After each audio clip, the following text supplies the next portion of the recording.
أعوذ بالله من الشيطان الرجيم. بسم الله الرحمن الرحيم. يا أيها النبي إذا طلقتم النساء فطلقوهن لعدتهن وأحصوا العدة واتقوا الله ربكم لا تخرجوهن من بيوتهن ولا يخرجن إلا أن يأتين بفاحشة مبينة وتلك حدود الله ومن يتعد حدود الله فقد ظلم نفسه لا تدري لعل الله يحدث بعد ذلك أمرا فإذا بلغن أجلهن فأمسكوهن بمعروف أو فارقوهن بمعروف وأشهدوا ذوي عدل منكم وأقيموا الشهادة لله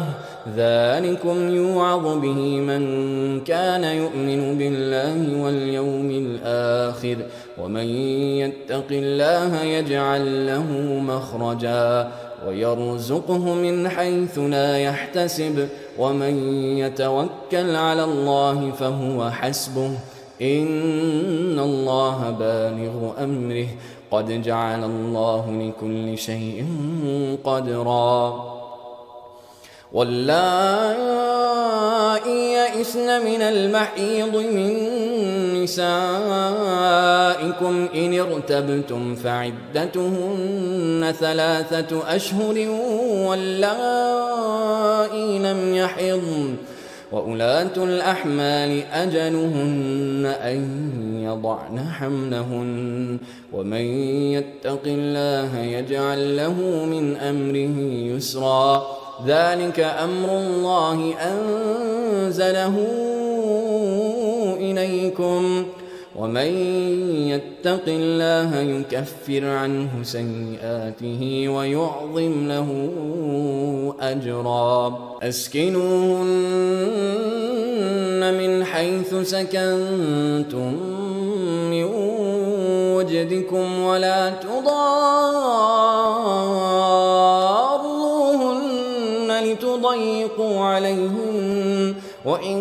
كن أولات حمل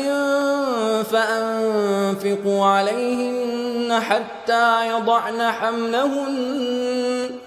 فإن أرضعن لكم فآتوهن أجورهن وأتمروا بينكم بمعروف وإن تعاسرتم فسترضع له أخرى لينفق ذو سعة من سعته ومن قدر عليه رزقه فلينفق مما آتاه الله لا يكلف الله نفسا إلا ما آتاها سيجعل الله بعد عسر يسرا وكأين من قرية عتت عن أمر ربها ورسله فحاسبناها حسابا شديدا وعذبناها عذابا نكرا فذاقت وبال أمرها وكان عاقبة أمرها خسرا أعد الله لهم عذابا شديدا فاتقوا الله يا أولي الألباب الذين آمنوا قد أنزل الله إليكم ذكرا رسولا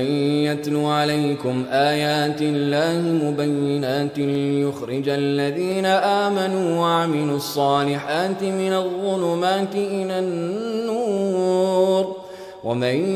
يؤمن بالله ويعمل صالحا يدخله جنات تجري من تحتها الأنهار خالدين فيها أبدا قد أحسن الله له رزقا الله الذي خلق 7 سماوات ومن الأرض مثلهن يتنزل الأمر بينهن لتعلموا أن الله على كل شيء قدير وأن الله قد أحاط بكل شيء علما. أشهد أن